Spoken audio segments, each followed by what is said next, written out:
to Mr. Mike's World, where homework always just does itself, but it always gets eaten by the dog. Chapter 4 is about Egypt. Now, raise your hand if you like Egypt. Okay, I'm the only one, but hey, you're going to sit there and listen to me and you're going to like it. Now, section 1 is about the geography of ancient Egypt, and we're going to talk about pages 86 through 87 during class, but here is a 10-minute description. 10 minutes? Ooh, let's not do 10 minutes. Let's do 10 seconds description of what happens in these 2 pages. So Egypt was on the Nile River, and it had cataracts and the delta.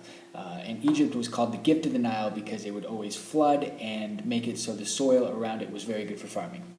All right, I did it in 10 seconds. I hope you caught all that. But now we're going to go on to the rest of section 1. And we're going to cover a little bit of this in class. So we're going to go through it pretty quickly, but it'll be not nearly as fast as 10 seconds. So hunter-gatherers lived along the Nile in Egypt, and they built irrigation systems and canals. And there were also a lot of farmers around there because remember, the soil around the Nile River was always good. The Nile Valley also made Egypt very hard to invade by armies. There was a desert to the west, the Mediterranean Sea to the north, the Red Sea to the east, and cataracts in the Nile made it hard for people to come in from the south. And because no invaders could really come in, Egypt became very wealthy, and soon there were 2 kingdoms. Upper Egypt, which is down south, and Lower Egypt, which is up north. Around 3100 BC, a person named Menes took over Upper Egypt. He decided to invade and take control of Lower Egypt. So he did this, and he united the 2 kingdoms. Each of the kingdoms had a crown before he invaded them, and he took them both and combined them.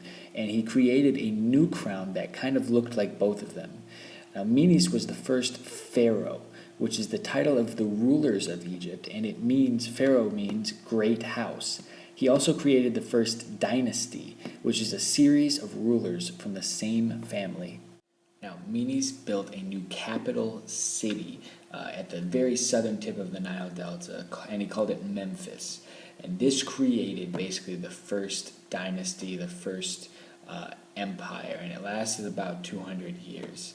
Eventually, some people attacked and took control of it, and that created the second dynasty. Now, we're not going to talk about the second dynasty. We're going to skip all the way to the third dynasty, which began the Old Kingdom, which is a period in Egyptian history that lasted from about 2700 BC to 2200 BC. Now, people thought pharaohs were both gods and kings, and they were sent by the gods to be the rulers.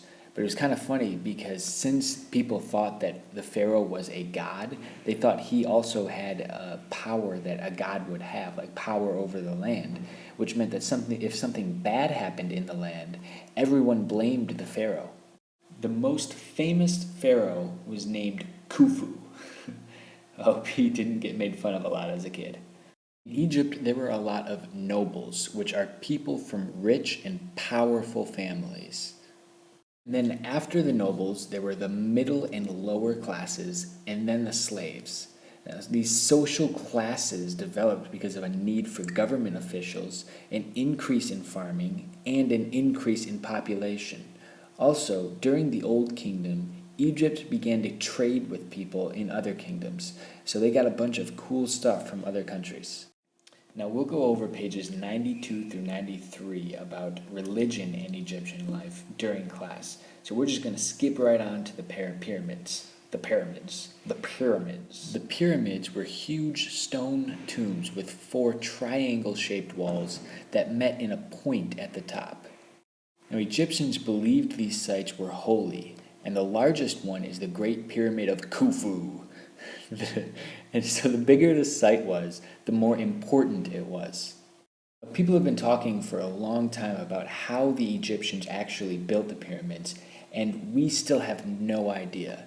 But what we do know is that these are pretty awesome feats of engineering, which is the application of scientific knowledge for practical purposes.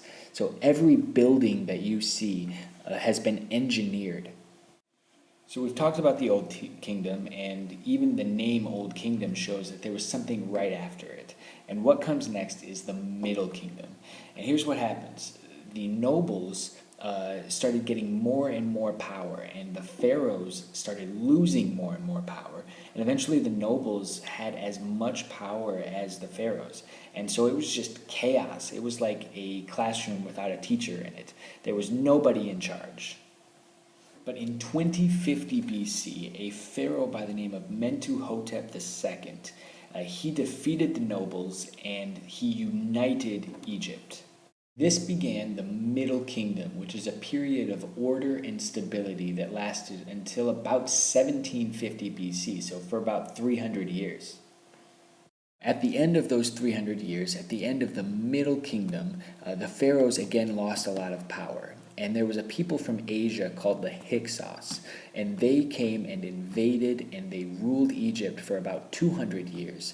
But then a man named Ahmose led an army to kick them out. After that, Ahmose became king. Ahmose became king. It started Egypt's new kingdom, which is the period when Egypt really became the most powerful and the biggest kingdom that it had. And this lasted from 1550 BC to 1050 BC, so for 500 years. Now, everyone remembered when the Hyksos came in and took control of Egypt, and nobody wanted this to happen again, nobody in Egypt at least. So they decided that they would cut off every single way into Egypt so nobody could come in unless Egypt allowed them to come in. And because they did this, they created the first empire. And the first thing they did was they went to the Hyksos home and they took over the homeland of the Hyksos. Then they took Syria to the north, Cush to the south, and eventually it covered this entire land here. And this also made Egypt rich because it made it so they could trade with a bunch of people and opened up trade routes, which are the paths followed by traders. One important ruler who helped Egypt's trading was Queen Hatshepsut, who used all of the trading to create temples and monuments near the city of Thebes. Then, in the 1200s BC, the pharaoh Ramses the Great came to power.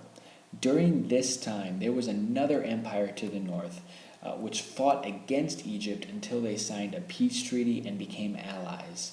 He also fought against the Tehinu, and he won twice against the Tehinu. Eventually, there was a group of people who came from the Mediterranean Sea, and they came and attacked the Egyptians. And this battle went on for 50 years. And this battle made Egypt weak, and they would never become as strong as they were under Ramses the Great. Now, in class, we're talking about pages 99 through 100, which is about work and daily life. So if you want right now, you can skim over that, but we're going to move on to section 4. Now, right now, I want you to read pages 104 through 106, or at least read it at some point, because I'm just going to highlight the most important things in these few pages. First, there were sphinxes, which were imaginary creatures with the bodies of lions and the heads of either other animals, or sometimes they had the heads of humans. And these sphinxes were on the outside of almost every temple. Second, there were also obelisks at the temples. And obelisks were tall, four-sided pillars that is pointed on the top. And this is an example of an obelisk. Third, you would see hieroglyphics and paintings inside the temples. And the most important part of the temple was the sanctuary. Finally, in 1922, archaeologists found the tomb of King Tutankhamun. That's a really long name. It's King Tut. And this tomb was filled with all sorts of treasure and goodies, and it taught us a lot about the way Egyptians buried the dead. The kings had treasure in their tombs because they thought they could enjoy it in the afterlife. Now, south of Egypt, there's a place that we now call Nubia. The Egyptians called it Cush, and there was a great kingdom there.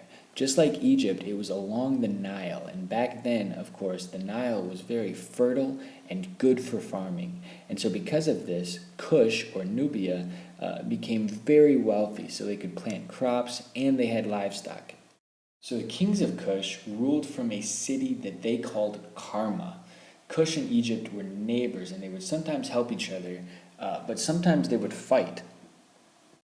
So in about 1500 BC, Egypt started thinking, you know what, Cush is becoming way too strong, and so they attacked them, and they ruled over Cush for about 450 years. And during this time, they had a lot of influence over Cush. Now around 1000 BC, Cush broke off of Egypt again, and they were becoming powerful around 850 BC, during the same time that Egypt was becoming weak.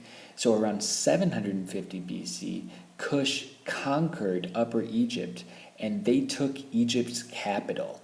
A man named Pianki soon ruled over all of Egypt. When he died, his brother Shabaka declared himself pharaoh, and he began the Kushite dynasty in Egypt.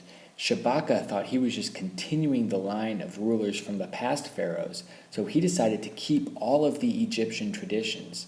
Now, this dynasty lasted for about 40 years, but in 670 BC, the Assyrians from Mesopotamia, they invaded Egypt and took control of it. Eventually, at about 350 AD, so this is like almost 1,000 years later, King Ezana would take over Cush with the Aksumite army, and Cush would be destroyed. Now on pages 111 through 113, we'll talk about later Cush in class. So if you want, you can read over that right now. Otherwise, we'll talk about it in class. And this is all for Chapter 4 about Egypt. I hope you enjoyed this video. I hope this helps you on your test. All right, God bless.